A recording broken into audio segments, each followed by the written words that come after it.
Welcome to Mindful Chatting. Can I tell you where almost none of my best ideas happen? Not sitting at this very desk. It's not while I'm staring at my planner, and it's not while I'm trying really hard to be productive. They actually happen while I'm driving, while I'm maybe walking through Target, possibly taking a shower, cooking dinner, laying in bed, maybe even doing laundry.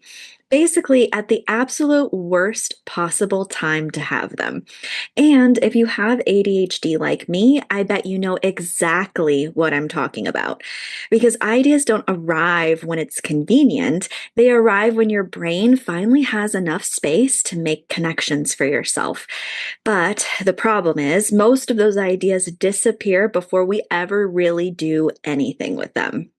And for years, I thought my problem was forgetting when it wasn't. My problem was I didn't have a place for all of my ideas to land. So today I wanted to show you the system that completely changed all of that for me, and we're going to do it together.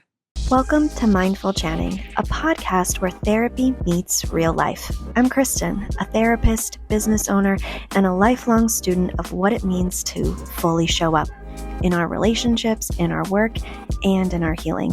Here, we unpack mental health concepts, explore mindfulness tools, and talk through the messy, beautiful, in-between moments that shape us. Whether you're a fellow clinician, a curious listener, or someone navigating your own growth, this space is for you. Let's chat. As you know, if you have ADHD like me, ADHD brains generate a lot of ideas. And that's actually one of our strengths, at least I think. We're constantly making connections, we're seeing patterns, we're creating possibilities for ourselves. The challenge really isn't creativity, it's the capture part of our system.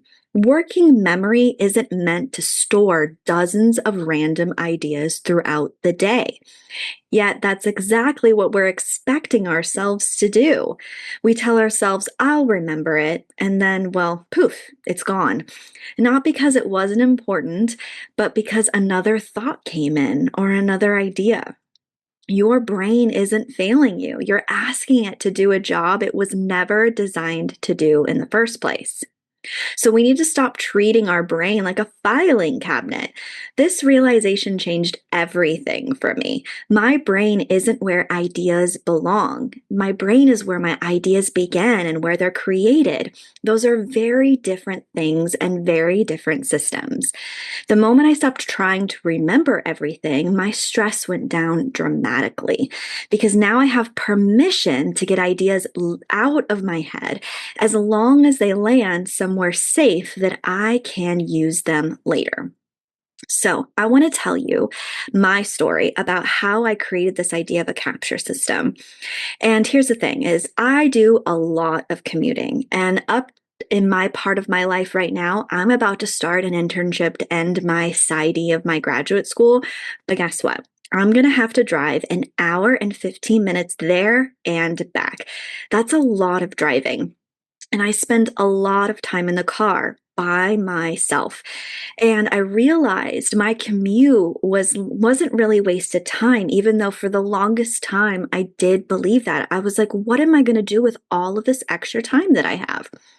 But I realized that it wasn't wasted time. It was actually my creative time because I had all of these ideas running through my head.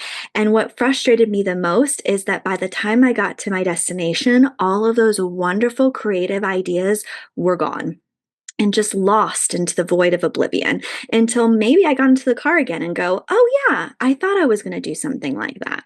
So I realized that I needed somewhere my ideas could land and also in a safe way while I'm driving.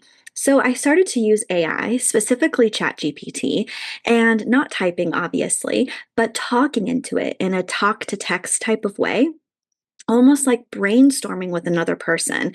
And this created my capture system. But here's the thing. ChatGPT is wonderful in storing all of your ideas and also summarizing them for you, and maybe even brainstorming for you.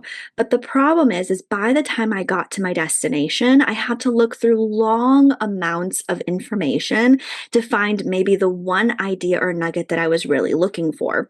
Or I'd get to my destination after I did all of this talking to ChatGPT and kind of forget what we talked about. And so I realized that even though I was capturing all of my ideas, they weren't really going anywhere. And so I developed a ChatGPT prompt that when I got to my destination, it would create a summary of everything that we talked about and create action ideas or action steps that I would need to do and kind of pull it in a bullet form kind of list that I could copy and paste into a PDF or a Word document or my shared notes. And so the ideas of my capture system were never lost again. If you want to understand your ADHD in a deeper way, I've created the ADHD Crash Course, and it walks you through ADHD step by step so that you can actually start understanding your brain and not shaming it. Everything's in small, doable lessons designed for your ADHD in mind. The link is in the show notes. If you're listening to this and thinking, this is exactly what I struggle with, I want you to know that I built something specifically for you. The EF, or Executive Functioning Activation course, walks you through why task initiation feels so hard with your ADHD and how to actually get yourself moving without shame, pressure, or burnout. It's short, practical, and designed for ADHD brains, not productivity culture. If starting is your biggest barrier, this course gives you structure, language, and tools that actually work for you. You'll find the link in the show notes. So today I'm going to go over my capture loop with you and how I use ChatGPT to capture in my systems. So step one is we need to capture. So the second you have an idea, I will open up ChatGPT and put it in voice mode, depending where I'm at, and I just talk. I don't really have an outline. I have no organization, no pressure. I just ramble, because raw ideas are better than forgotten ones. And then step two is I clarify. Once I'm finished, I ask ChatGPT to summarize what I just said, or what are some of the main ideas and action steps from what I gathered. Now I don't have a giant conversation that I have to sift through. I have a lot of my organized thoughts summarized for me. So as I do this, I'm going to give you at the end of this episode my ChatGPT prompt that I use that creates this car summary scenario for you that you can use moving forward to create a capture system within yourself. If you're really interested in how to use this, I want to give you tools to be able to create a capture system.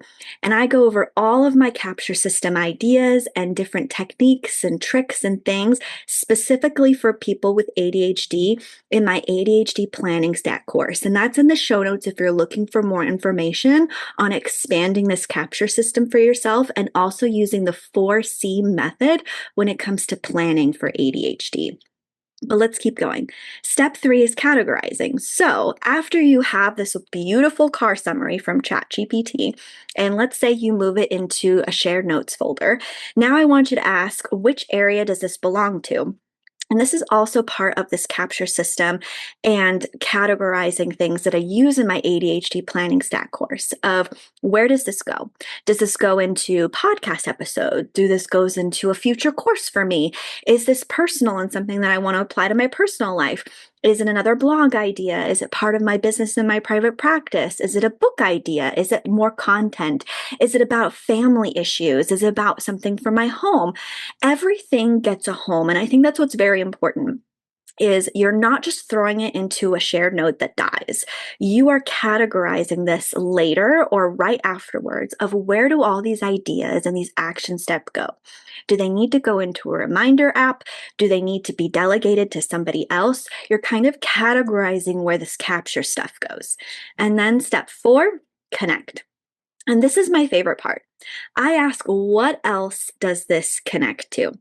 Sometimes one podcast becomes 5 reels, a course lesson, a newsletter, a freebie, a blog, an Instagram carousel, maybe some CE training. The idea gets bigger, but it's also categorized from step three. And then lastly, step 5 is create it. Now I move everything into OneNote. I use Microsoft OneNote to kind of manage all of my ideas because it kind of creates this visual hierarchy system that just kind of makes sense. And I can harbor all these things in one thing together. Plus, Microsoft OneNote has the ability to go through all my different devices. So again, it's just a tool that I use. It doesn't necessarily mean you have to use it.